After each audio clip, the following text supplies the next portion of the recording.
పాటా పార్టీకే మీ ఓటు, మచ్చర్ల వెంకటరెడ్డికే మీ ఓటు.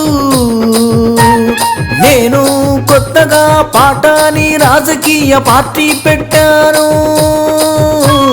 కాబట్టి నా పార్టీకి మీరంతా ఓటేసి నాకు అధికారం ఇస్తే నేను చేయబోయే పనేమిటంటే ప్రతి ఒక్కరికి నెలకు 30,000 జీతం ఇస్తూ పని కల్పిస్తాను. ఎవ్వరిని సోమరిపోతులను చెయ్యను. రైట్ వర్క్ రైట్ మనీ, పని చేసే హక్కు, పైసలు సంపాదించే హక్కు ఇస్తాను. కాబట్టి ఇప్పుడు ఉన్న పార్టీలు అన్ని దోపిడి పార్టీలు, దోచుకోవడమే వాళ్ళ పని. 100 కోట్లు 1000 కోట్లు, ఇండ్ల నుండి అండ్లకు, అండ్ల నుండి ఇండ్లకు పార్టీలు మారడం దొంగన కొడుకులు. వాళ్ళవి అసలు పార్టీలు కావు, వాళ్ళు అసలు నాయకులు కారు, లుచ్చాన కొడుకులు వాళ్ళు. దాతలా మేము బిచ్చగాళ్ళమా, అదిస్తాం ఇదిస్తాం అంటారు, ఎందుకియ్యరు? వాళ్ళు మిమ్మల్ని బిచ్చగాళ్ళను చేసి పని లేకపోయేసరికి ఇవ్వడం కాదు, మేం పని కల్పిస్తే వాళ్ళు ఇవ్వాల్సిన పని లేదు, మీరు తీసుకోవాల్సిన పని లేదు.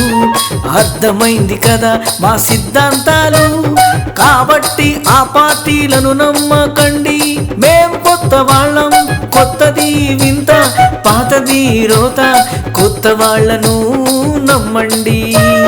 నిజంగా సేవ చేస్తాం, పేద ప్రజలకు సేవ చేస్తాం, ధనవంతులకు సేవ అవసరం లేదు, పేదవాళ్ళకే కదా సహాయం అవసరం.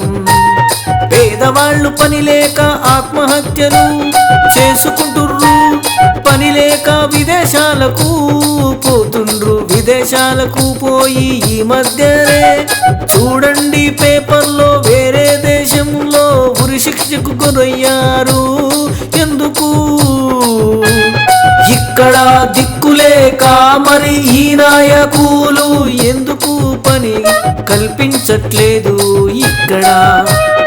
అప్పుడు మీరు ఈ నాయకులను ఉరి తీయాలి, అప్పుడు బుద్ధి వస్తది నాయకులకు. కాబట్టి మనం ఎక్కడికో పోయి ఉరి శిక్షకు గురవ్వడం ఎందుకు? ఇక్కడ నాయకులను ఉరి తీస్తే అయిపోతుంది కదా. కాబట్టి మీరు మాలాంటోళ్లకు ఓటేసి అధికారం ఇస్తే, మాది చాలా పేద పార్టీ, పేదవాళ్ళం, మాకు అవకాశం ఇవ్వండి. ధనవంతులకు అవకాశం ఇవ్వకండి, వాళ్ళు మీకేం సాయం చెయ్యరు. మేము పేద ప్రజల కోసం పని చేస్తాము, మా పార్టీ పని చేస్తుంది. పార్టీకే మీ ఓటు, మచ్చర్ల వెంకటరెడ్డికే మీ ఓటు.